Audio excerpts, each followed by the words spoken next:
Yo guys, what's going on? I'm Tim Kelly. This is The Real Sports Talk. Thank you guys for tuning in. Just wanted to make a quick video because Grant Hill was on the NBA Tip-Off pregame show prior to Pacers Heat Game 6 on TNT tonight.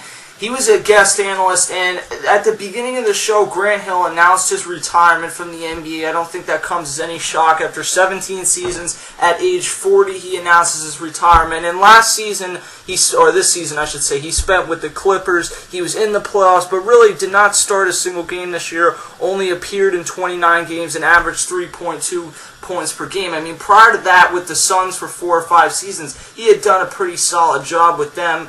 Still averaging over 10 points a game in 2011 and 2012. So he had still made an impact, but this year really stepped back on a good team, tried to make a run at winning an NBA title, and obviously that did not work out because the Clippers were upset early in the playoffs. But, I mean, Grant Hill, if you think about the NBA career that he put together, it's one of the most tough to analyze because early on, he was one of those guys that picked up after the bad boys for the Pistons in the late 90s and really was impressive, especially 99-2000, 25.8 points per game, 6 rebounds, 5 assists, was one of the best players in the game, and ankle injuries in the early 2000s really just cost him a chance at being an all-time great in the NBA because he's another one of those guys that you lump in the category with Tracy McGrady and guys like that, and you say, how many championships would he have won? How many MVPs would he have won? And where would we have put him all-time in terms of all-time rank in NBA history had he not had injuries that derailed his career? But as he mentioned,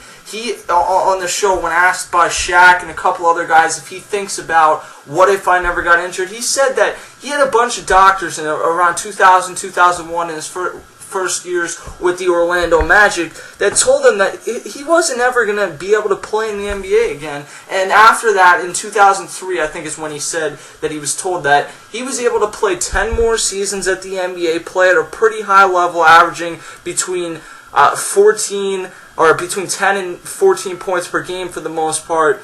He really is a testament of a guy that loved the game and continued to play hard, despite the fact that his career probably never went the way that he originally envisioned it. But he was a key player for the Magic, for the Phoenix Suns, obviously for the Pistons early on, and then this last year he spent with the Clippers. But he really is someone who probably isn't a Hall of Famer, but he did end up having a very good NBA career, and without the injuries, would have been for sure Hall of Famer, and who knows what else. So you guys let me know what you think about Grant Hill and his overall career as he announces his retirement. And by the way, he was a pretty good analyst, brought some pretty good insight on the pregame show. I wouldn't be surprised if TNT keeps him around long-term as an analyst or if someone else picks him up. But let me know what you guys think. I'm Tim Kelly. This is The Real Sports Talk. I'll catch you guys next time.